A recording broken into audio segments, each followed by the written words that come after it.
আমি বলছি না এখান থেকে চলে যেতে, আবার মুখের উপর কথা বলার চেষ্টা করো। আম্মু, আব্বু আজকে আমাকে অনেক বকা দিয়েছে, অনেক জোরে জোরে কথা বলেছে জানো আম্মু।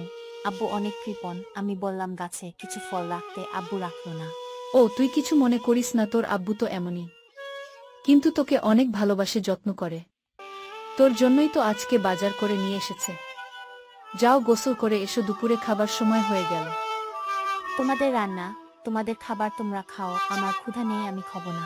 সে কি বাবা, এমনভাবে বলে না। কি হয়েছে তোমার, রাগ করো না, খেয়ে নাও। তোমার আব্বু তোমার পছন্দ মতো বাজার করে নিয়ে এসেছে। গোসল দিয়ে এসো, আমি তোমাকে খেতে দিচ্ছি। তোমার রান্না তুমি খাও, আব্বু বাজার করে নিয়ে এসেছে, আব্বুকে খাওয়াও, আমি খাচ্ছি না। তাসিন কই তুমি, এসো, চলে এসো, খেতে এসো। আচ্ছা তাসিনের বাবা, তাসিন বাগানে গিয়েছিল, কি হয়েছে বলতে পারো? আর বলো না, ওর আবদার হচ্ছে সব গাছে কিছু কিছু ফল রাখতে হবে, তাই আমি একটু বকাবকি করেছিলাম। ও আচ্ছা তাই বলো, এর জন্যই তো বলি ছেলে কেন এমন করছে। কেন, কি হয়েছে? কি হয়েছে ডেকে দেখো তুমি নিজেই, আমি তো খাবার জন্য নিয়ে আসতে পারছি না, উঠাতে পারলাম না বলে যে সব কিছু বাবাকে খাওয়াও। সে কি এমন কেন করতেছে? একটা মাত্র ছেলে আমার, ওর কোনো চাওয়াই আমি অপূর্ণ রাখি না। তাসিন, তাসিন আব্বু এদিকে এসো। জি আব্বু, কি বলছো বলো, আমার কিছু ভালো লাগছে না।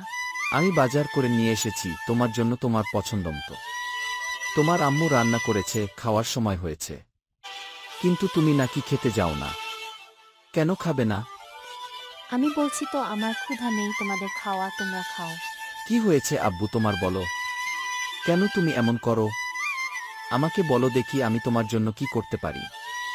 আব্বু তোমাকে আর কিছু করতে হবে না, আমি তো তোমাকে বলেছি, তুমি তো আমাকে না করে দিয়েছ, এখন আমি তোমাকে নতুন করে কি বলবো?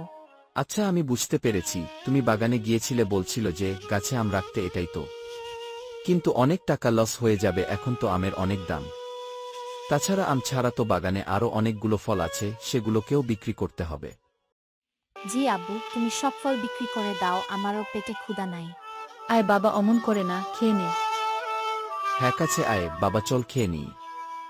আমি তখন থেকেই তো বলছি, তোমরা খেয়ে নাও, আমি খাবো না, আমার ক্ষুধা নাই।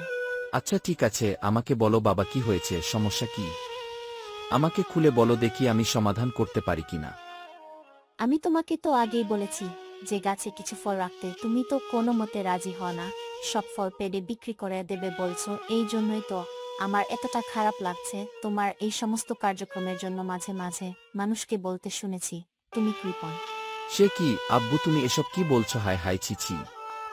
আচ্ছা তুমি বলো তো, গাছের ফল রাখার সাথে তোমার না খাওয়ার কারণ কি? আমাদের বাগান আছে, এভাবে তো অনেক মানুষের বাগান আছে, তাহলে তো অনেকগুলো ফল হচ্ছে প্রতি বছর প্রত্যেকটা সিজনে। এটা তো স্বাভাবিক, সবার হচ্ছে।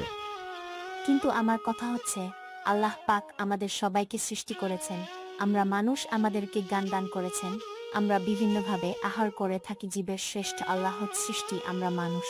কিন্তু আব্বু তুমি যে ফলগুলো সব পেরে নিয়ে আসতেছ, একবারও কি ভেবে দেখেছ এই প্রকৃতির ফলগুলো থেকে আল্লাহর সৃষ্টি পাখিগুলো তারাও তো বিভিন্ন সিজনে বিভিন্ন রকম ফল খেয়ে থাকে। আমাদের মতো এমন বাগান থেকে তুমি যদি সব ফল পেরে নিয়ে আসো, তাহলে আমাদের বাগান থেকে পাখি আর খেতে পারবে না। তোমাদের এই কাজটা আমার পছন্দ হচ্ছে না। আল্লাহর সৃষ্টি এই জীবগুলো সকালে উঠে কোথায় খাবে, কিভাবে চলবে, জীবনের সংগ্রাম করে তারা সারাটা দিন কোথাও না কোথাও থেকে আল্লাহ রিজিক রেখে দিয়েছেন, তারা ঠিকই পেট ভর্তি করে নিয়ে থাকে। আমরা তো মানুষ, সবই বুঝি, আমাদের জ্ঞান আছে, কিন্তু এতটুকু নাই যে আমাদের জিনিস থেকে যদি আমরা প্রত্যেক গাছে কিছু কিছু ফল রেখে দিই, তাহলে তো পাখিগুলো খেতে পারে। সবাই না রাখে, রাখুক, আমরা তো রাখি। মনে করো আব্বু তোমার বাগানে 100 গাছ আছে, সেখান থেকে ঝড়ে 10টা গাছ নষ্ট হয়ে গেল, কিংবা অন্য প্রাকৃতিক দুর্যোগ হঠাৎ চলে আসলো, পোকামাকড় আক্রমণ বেড়ে গেল, এভাবে তো অনেক সময় নষ্ট হতে পারে, তখন মনে কষ্ট লাগলেও তো মেনে নিতে হয়।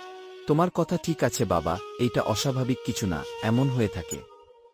তাহলে প্রত্যেক গাছে যদি আমরা কিছু কিছু ফল রেখে দিই, তাহলে তো কোন সমস্যা নেই, সবই মহান মালিকের, আমরা শুধু তার কাছে শুকরিয়া আদায় করি। আমি মনে করি এটা শুধু আমাদের দায়িত্ব মাত্র। তাই আব্বু, আমি তোমাকে বলেছিলাম কিছু মানবিক কাজ আমরাও করি আল্লাহকে রাজি খুশি করার জন্য, যাহাতে আব্বু আল্লাহ পাক তোমাকে আরো বরকত দান করেন। ঠিক আছে বাবা, তুমি ঠিকই বলেছ, কিন্তু আমার অনেক লস হয়ে যাবে। তারপরও কথাগুলো বিবেচনা করে আমার কাছে সঠিক মনে হচ্ছে। আচ্ছা ঠিক আছে বাবা, তুমি খেয়ে নাও। আমি মাখনকে এখনই বলে দিচ্ছি, তুমি পরে যেয়ে দেখে নিবে।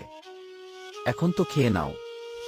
ঠিক আছে, চলো আব্বু, মা আমাদের খেতে দাও, চলো সবাই মিলে একসাথে খাবো।